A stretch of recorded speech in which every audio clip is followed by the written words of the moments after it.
Hi, I'm Kim Wagner and welcome to Breaking Free. Today we have the lovely Sarah McKay with us. Welcome, Sarah. Oh, thank you. Thank you for the invitation. No problem at all. So I'll just tell our viewers a little bit about yourself. You're a neuroscientist, you're a director of the Neuroscience Academy and author of the Women's Brain Book. You're also a presenter on the ABC's Catalyst program. Your website has got an amazing your brain health blog, which has got some really good information for us to follow sort of in our everyday life. That's very helpful. You've done an amazing TED Talk and you are really, it's called Indulge Your Neurobiology. You've appeared on the SBS Insight and many more shows. So thank you so much for your time today, Sarah. Oh, no, you're welcome. Thank you. Sarah, can you tell us a little bit about your story? I mean, obviously we know that you're a scientist, but can you tell us a little bit about your journey and how you came to become the educator that you are now? Oh, wow. So I was one of those kids who always had their head stuck in a book, and I was always interested in biology and health and medicine and science. And in my first year at university, I read a book that really kind of changed everything for me. We were recommended it by a psychology professor. It was by a neurologist called Oliver Sacks, and the book is called The Man Who Mistook His Wife for a Hat. And some of your listeners may have heard of that book. And it was really kind of a series of case studies about the very unusual things, behaviours, thoughts, feelings that people can experience and display depending on different kinds of problems they may have, or disorders or injuries to their brain. And I was so captivated and fascinated by that I decided to do my degree major would be in neuroscience. And that was very, very early on when universities were at the very early stages of putting together neuroscience programs. So that was when I was growing up in New Zealand. So did my undergrad degree in neuroscience, and I was fortunate to get a scholarship to Oxford University in the UK. Did my master's and PhD there, looking very much at this kind of nature-nurture question, which now is a bit of an old-fashioned way of asking the question, because it's not nature versus nurture. The two are always intimately entwined. But looking at, what drives the wiring patterns in the brain? Why does one neuron or brain cell decide to kind of partner up with another? What drives that sort of dance and decision making? And back then it was not a word that we used, but now we would understand that the way that experiences change and shape the brain in those very early years of life are what we would call neuroplasticity. And that was not a word. Plasticity was not really, it was just sort of starting to be used within the research world. Now, in the last sort of 20 years, I've seen this huge kind of rise and thirst and interest from outside of the neuroscience academic world in all things brain and neuroscience, and, a real interest in what we can take from the lab and use in our lives. What can we actually apply from evidence-based research? So I did about 5 years academic postdoc research, and then got a little bit frustrated with the academic merry-go-round of chasing research grants. There's a lot of gatekeepers in academia, rightly so, but it just really wasn't for me, and I felt quite out of place. And so I decided, after many years of soul-searching and an awful lot of courage, to hang up my lab coat, and I started my own business in science communications, really talking about science and the kinds of the language and the ways that other people could use and would be relevant to them. And then over the years, I worked for an awful lot of clients. I started my online blog, Your Brain Health. Became very interested in, this went back kind of say 2011, 12, 13, the rise of the online wellness blogger. And I saw huge amounts of misinformation, myth, lack of evidence-based understanding about health and human biology being talked about. And I thought, well, I'm a scientist. I have all of this knowledge about the brain. I've been doing this for years. Why can't I talk about that in that same kind of way? And that was really how I really kind of found my niche, my place, that we can talk about science. We can talk about a really deep, broad and complex subject like neuroscience and really simple, relevant ways to make it useful for people's everyday lives. And essentially absolutely, that's what I do in these various different, through books and talks and online courses and TV and radio. It's amazing. What I do. Yeah, and for the everyday person, it's so good to find someone who can actually speak their language, because it's a very complicated subject. And if you can simplify it so that we can all use it in our everyday life, it's actually can be life-changing. And I think that there's a few people around like yourself that are actually starting to do that, so that we can learn to grow and change without having to be a scientist. Yeah, exactly. Yeah, I'm not sure whether I can grow and change more or less than the next person, but sometimes the theory, knowing the theory helps, sometimes it doesn't. But oh, absolutely, absolutely. So, can you talk a little bit about the areas that, with the work that you do, we can change our everyday life by implementing certain fairly possibly basic things. Well, when you simplify them, they're probably easier for us to understand. Can you just let us know a little bit about some of the ways that we could change our lives or our everyday lives by implementing some of these small changes? Yeah, look, there's nothing new under the sun. And when I place a neuroscience lens on all of the kinds of things that most people already know, it's really just a different way of looking at and providing a different sort of scientific foundation to a lot of the lifestyle changes that we all know that are perhaps a good idea. We may or may not do them. There's lots of reasons why we may or may not be changing behaviours. But the way I like to think about, I like to place the brain front and centre of everything, the brain and the nervous system front and centre. And I think about aspects of brain health and lifestyle change from how it impacts our brain from the bottom up. There's various factors that kind of impact our biology. Our brains evolved in our bodies to help us move through the world, move around the world, perceive and interact with the world.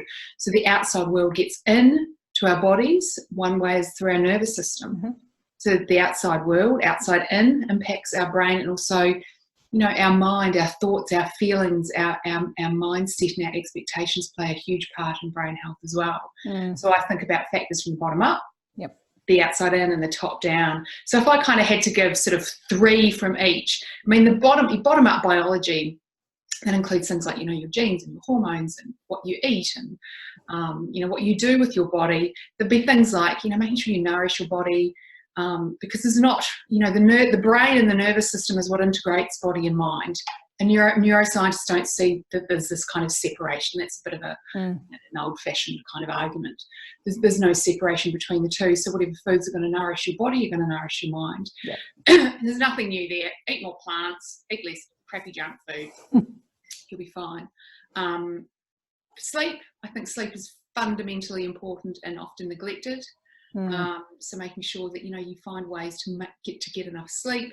And then exercise. I think the best brain exercise we can do is to move our body. And it doesn't really matter what kind of exercise, as long as you're doing it regularly and you get out and you enjoy it. And getting into nature possibly as well, because I think that just a simple walk can make all the difference, because not only are you moving, but you're also in nature. Absolutely, and being kind of integrated with nature. We forget we're earthlings. We're humans who evolved on this planet that's spinning on its axis and revolving around the sun, the same as every other living organism on the planet did.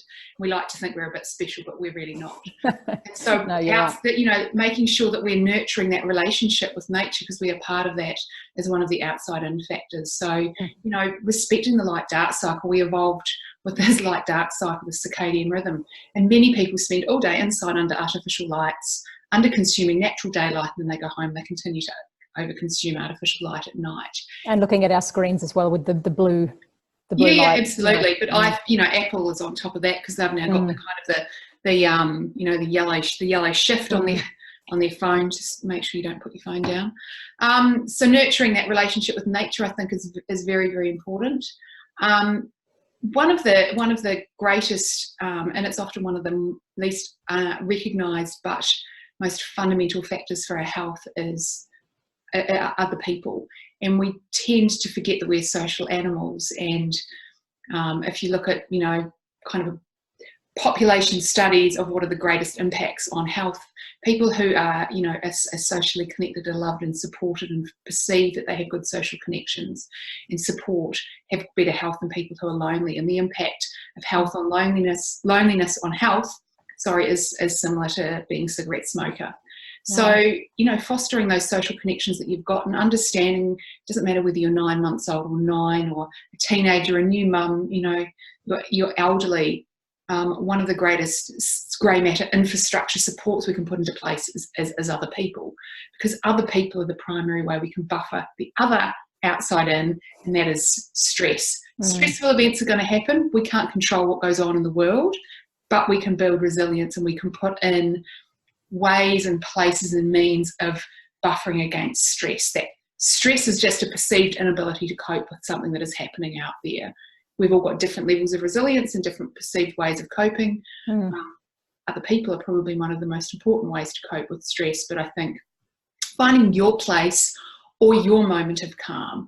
Mindfulness meditation is a huge subject these days, and a lot of people talk about that, and I think that's excellent, and it has great benefits, and it works very well for some people. However, it doesn't work for everyone. Not everyone finds that the most useful way to find calm. So it's about finding your place in your moment of calm. So those are the outside in, sort of nurture your relationship with nature, social connection, and finding calm.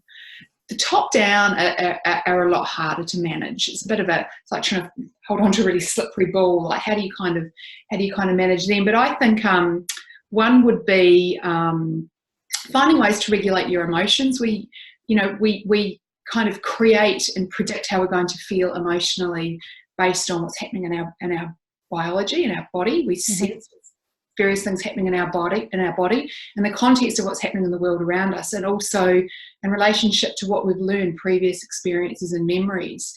And how we feel can become rather habitual in the same way that any kind of thought pattern or any kind of behaviour can be. So finding ways to manage your emotions, recognise and understand your emotions is really important, and we can spend a little bit of too much time wallowing in the negative ones and kind of therefore practice them, and we're more likely to experience them going forward. I think one of the best things we can do is to, and it's a bit trite to say, #blessed, count your blessings, be thankful, but recognising a positive, good emotion or a good feeling in your body. What does that feel like? And then kind of wallowing in it. Practicing it is really important. It is a habit to, like, you do find that certain people just always seem to find the negatives immediately. Their first response is negative. Yeah. And I think it's a habit that can be broken, I said, but you just need to be aware of it. Yeah, and for some people, feeling happy and positive can also be a threat, because perhaps they've had a lot of trauma or a lot of bad things happening, over a series of years, and so whenever they've kind of been in a good place, something negative has happened, that almost becomes a bit of a scary thing for them. Let's not jinx ourselves. Let's not be too happy because something will go wrong. Yeah, and I don't think people are consciously thinking that, but it is. I think it's important to understand that we can rehearse and practice our emotions. There is no term in pop neuroscience I dislike more than this concept of a lizard brain or a reptilian brain. It's scientifically inaccurate, and it promotes this idea that we've got this reptile inside us, which is rubbish, and that we're all fear-based, fear-driven, that we can't, and it removes any kind of agency.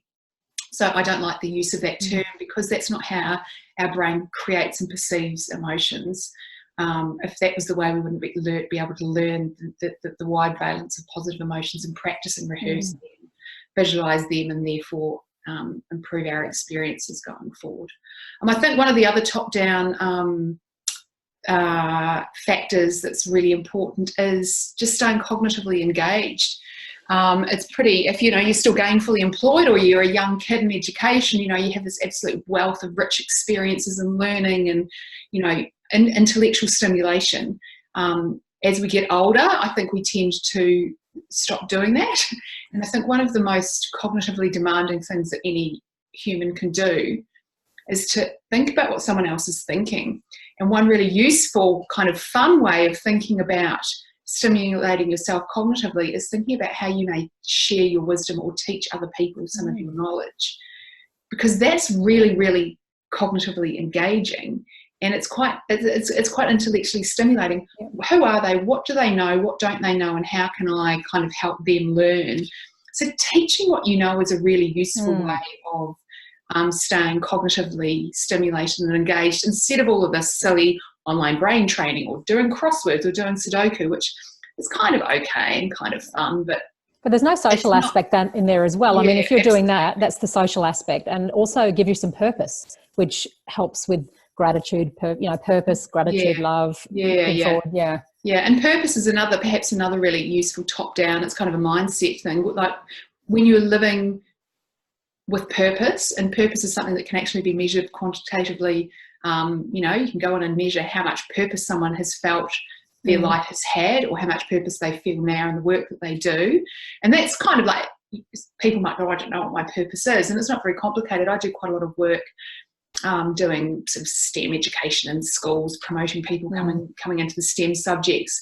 And one of the researchers I work with is this guy, Paul Baldock, and he's a bone scientist, and you wouldn't think that's a bit dry and boring, the old bones, but I learned from him. He's got this kind of two-part question he asks himself for every decision he makes in his research lab, the people he's going to work with, the projects he's working on, you know, partnerships he may go into, whether he says yes to give a talk. And I've learned that from him, and I try and apply that now, and it's around purpose. He says, is it awesome? Does it help? Is it awesome? Does it make my tail wag? Does it excite me? Does it spark joy? Well, you can do that, but does it help other people? Am I going to be doing this thing, but it's going to be useful for other people? Because there's lots of things we can do which are just fun ourselves. But, you know, so is it awesome? Does it help? They're really useful questions to ask. They are. Searching purpose. And we have really, really interesting scientific literature looking both at mental health outcomes of people who are living on purpose, and also longitudinal studies looking at brain health outcomes. Living a purposeful life, feeling your life is filled with purpose, reduces your risk of things like dementia and Alzheimer's disease. Okay. It's one of the many things you can do to impact your risk of those, which are very much diseases of brain biology.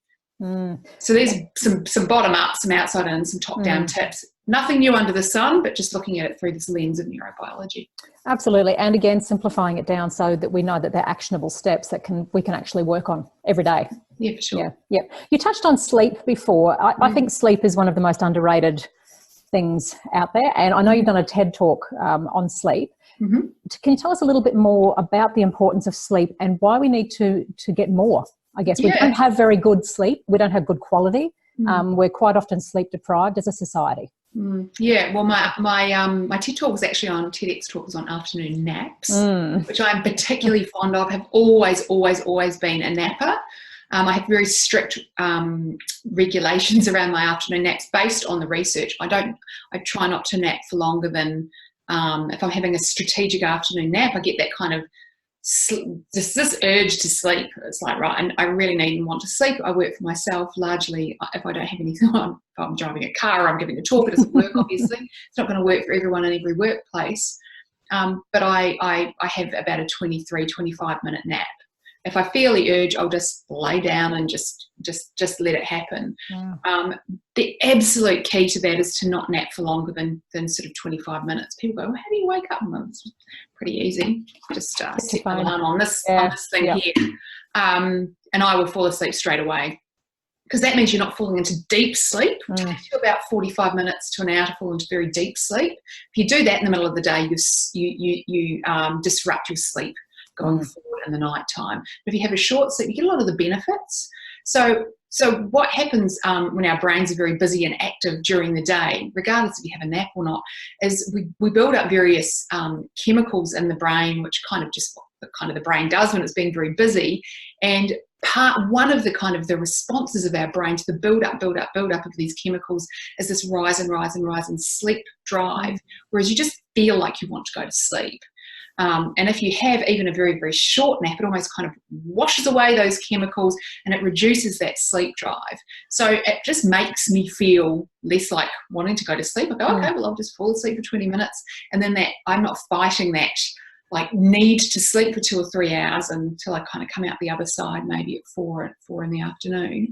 And it's very, very useful for memory consolidation. So if you're student studying for exams, do a few hours study, have a quick nap, you wake up, you're refreshed. It will, and it helps you embed and retain the memories that you were from your learning earlier in the day. It's really useful for memory consolidation. It makes you less cranky, so you're a much nicer person. I'm a much nicer mother and wife. I might have to start. I'm just not cranky, and because I'm not like fighting that desire to sleep. And some people use it as a way of kind of sparking creative insights. You know, you hear about lots of famous creative painters and inventors, whatnot, like, you know, when I talk about it in the TED Talk, falling asleep and kind of having these creative insights, because you kind of, your rational thinking mind kind of switches off and other ideas can kind of bubble up. So that's my kind of little sleep hack in the middle of the day. Yeah. If you feel like it, have one, but don't have a long nap. If you haven't had a nap, what we'll get is this sort of sleep drive rising during the day. And there's also another kind of neurochemical hormonal pathway that kicks in, which people may be familiar with, and that is when the sun goes down and we are stopping getting light coming into our eyes. That signals to the pineal gland in the brain to make melatonin, which is the hormone which tells us all it does is say to the brain, did you know, the brain and the body, hey, it is nighttime, it's dark now, time to go to sleep. It doesn't necessarily make you fall asleep. It's not like a sleeping pill, and it doesn't really last all the way through the night, but it just tells your body it's nighttime, and it reminds your body, and you know, as I said, we evolved on this planet with a light-dark cycle, it's time to go to sleep. So all it's doing is signaling to your body and your brain, hey, it's nighttime, and with the combination of the rising sleep drive during the day and the melatonin, then hopefully you'll then go to sleep. Now, there's lots of different arguments about how many hours a night people need. I don't think the vast majority of people probably don't get enough. I happily go to bed at 8:30 or not by 9 at night. Usually read a book. I could read a book for an hour easily, and you know, I could sleep through till 8 the next morning if I wanted. Not everyone has strong positive sleep associations like I do. Interestingly, you know, in the work I do, speaking, meeting a lot of people, I often run into people who are strategic nappers like myself, not people who are unwell and therefore need to sleep in the afternoon, but people who use napping in a very strategic, precise way, and they know, you know, they've got a kind of a method around it. I have not yet met a single person who strategically naps, who, when I have asked, sleeps badly at night. So that's interesting. Like at night, and they all go, oh, like a baby. We all love sleep, and we all have very strong, positive psychological associations with sleep. So strategic nappers are also very, very good night nappers, and part of that, I believe, is this positive association that we've all developed around sleep. Isn't something to be fought. Sleep is something to be indulged in. Sleep is just such a joy, and is such a pleasure, and so that's why we're not scared of the nap during the day. We love the nap. We're like, oh, I'm going to go and have my nap. That's awesome. Great. But like you said, it's the 25-minute sort of area. Anything longer than that's probably anything longer than that is going to disrupt. It's going to wreck all your sleep drive for the night, and it's going to disrupt your sleep patterns. So it has to, and that's why I said it has to be a short strategic nap. And those strategic nappers we'll sleep. You know, sleep really, really well at night too. Now, you know, there's times in life when I haven't slept really well. You know, there's been incredible stress. You've had a cold, so you snore and you're waking yourself up, or, you know, kids are waking you up, disrupting your sleep. But we have so much data about the importance of sleep for mental health, for physical health, for, you know, disease and mortality. You know, people who work night shifts who don't get enough sleep, you know, all kinds of problems, metabolic disorders. You know, they're developing diabetes or glucose intolerance, or they're developing disorders of stress, that they're overweight, they're, you know, developing heart disease, risks of every disease that you can think of on the planet to go up, including the diseases of, you know, aging and dementia, when your sleep is sleep deprived, is disrupted. So not enough people are getting enough of it. More people need to learn to kind of love it, and just you know, just not fight it, but find joy in it. If, you know, and there's lots of reasons why people may not be getting enough of the right kinds of sleep. And some of that may be physical health problems, which is really, really important that they get sorted out. And lots of kids, we also see lots of kids coming through school being diagnosed with all kinds of perhaps attention disorders. A lot of those kids may be snoring at night, so they're never quite falling asleep, they're waking themselves up. You know, snoring is a very serious indicator of something going on that needs to be dealt with, especially in kids. Especially in kids and adults, everyone really. Yeah. Okay, that's really interesting. Well, personally, I love sleep. I haven't mastered the nap though, but that could be because of my corporate corporate world. There's no real time for But napping. some people don't want it. Like if you're the kind of person that feels you're fighting that sleep for 2 or 3 hours, then you're the kind of person that needs it. Some people never feel like one, and that's okay. It's just if you are that kind of person that just has one of those circadian rhythms where you get to early mid-afternoon and you have that like, oh God, I'm going to spend the next 2 hours trying not to fall asleep. Those are the kinds of people that really need to find a way of doing the strategic napping. Yeah, and I guess the ones that either can't nap because of their lifestyle, or they're just not into napping, just make a really good nighttime routine. Like I love sleep, absolutely adore it, and it's such a high priority. I don't nap, never been a napper. But come bedtime, I'm out. I could have a 10-hour sleep and still want a nap. And it's nothing to do with what food I've eaten. It's nothing to do with how much sleep I've had the night before. That's just my natural circadian rhythm. And I suppose, you know, as how can you find a way to deal with that part of the afternoon if you are one of those people? Lots of people aren't going to be able to find any way around it, but you can be quite creative in your workplace. Show your boss my TED talk. That's a great idea. I've got to work if you're a teacher, probably, but probably not. I know lots of people who have a bed or a sofa in their office. I know someone who was a vet, and she used to block out an appointment every afternoon around that time. She wouldn't see patients. She That's pretty cool. Off. I know someone who's a psychologist who does the same. She has a lovely comfy sofa in her office and naps. I know someone who's a real estate agent who has a thermarest, a camping mattress, and he sleeps in under his desk in the real estate office. I love it. Well, I love it. My husband can nap anywhere, so I envy that.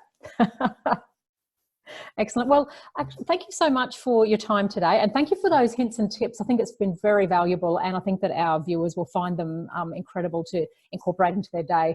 I'll put your details of your website and your wonderful book below the video when it's aired. Yeah, my book? Your book, yes, The Woman's Brain Book. Fantastic. It's great for humans. Great for humans. Women and the men who love them. Absolutely. Well, thank you so much for your time. I really appreciate it. Oh, you're very welcome. Thank you. Bye-bye.